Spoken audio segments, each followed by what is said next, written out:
Oui, alors donc je m'appelle Michael Emmerich, comme vous le savez déjà. Je suis psychologue conseiller en orientation à l'OFPC et j'accompagne des jeunes en rupture de formation ou des jeunes collégiens. Alors comme je viens de le dire, je suis psychologue conseiller en orientation, ça veut dire que j'ai fait un cursus en psychologie avec un tronc commun et puis après une spécialité, en l'occurrence en psychologie de l'orientation, pour pouvoir accompagner au mieux les personnes qui me feront confiance pour le faire. Alors, mon parcours professionnel, j'ai fait une formation d'abord pour devenir enseignant pendant quelques années et puis j'ai découvert la psycho un peu sur le tard. C'est un sujet qui m'a passionné et du coup, je suis allé en psychologie pour devenir justement psychologue conseiller en orientation. Alors justement, c'est le sujet qu'on va traiter ce soir, c'est un sujet qui est très vaste et difficile à saisir parce qu'en fait, il y a plein de profils différents et c'est tout le temps très compliqué de pouvoir vraiment cerner le sujet avec des critères précis. Je travaille, comme j'ai dit, pas mal avec des jeunes en rupture de formation et en fait, chaque fois qu'il y en a un qui passe ma porte, je ne sais jamais à quoi m'attendre, je suis chaque fois surpris, c'est pour ça que c'est aussi très intéressant. C'est un constant renouvellement d'accompagner ces personnes et puis ça fonctionne très bien.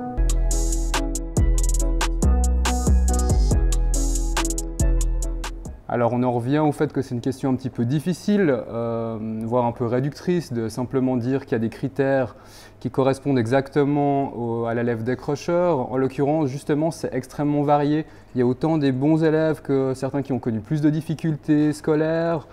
Il y a des qualités et des défauts qui vont changer d'une personne à l'autre et pourtant ils se retrouvent tous dans ce même statut de décrochage.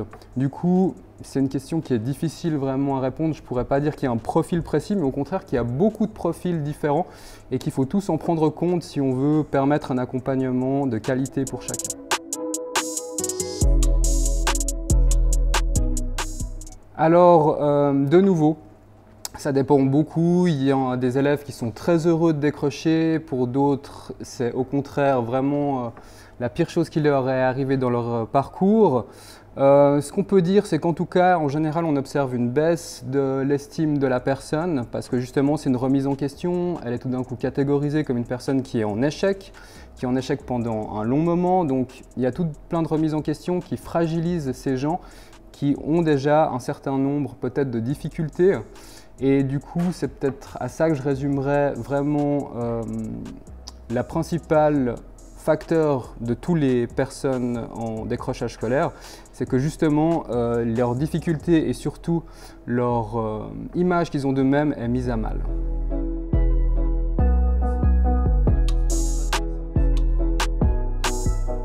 Alors il y en a plein de différents, mais ce qu'on observe en général, c'est que la plupart des élèves décrocheurs ont connu une grande histoire de difficultés scolaires qui les a fait décrocher peu à peu. Souvent, c'est vraiment le premier indice qu'il pourrait y avoir un décrochage. C'est d'abord les difficultés scolaires avec des notes qui vont baisser.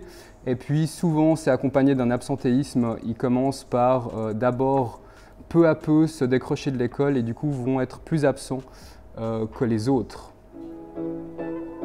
Quels sont les éléments protecteurs qui peuvent freiner le décrochage? Alors il y en a plein de différents, mais peut-être ce qu'on pourrait souligner, c'est d'abord le soutien, que ce soit le soutien des enseignants, le soutien des autres élèves ou le soutien des parents pour qu'ils se sentent justement bien encadrés et pas laissés dans ce moment où souvent ils sont dans le flou et ils se posent plein de questions.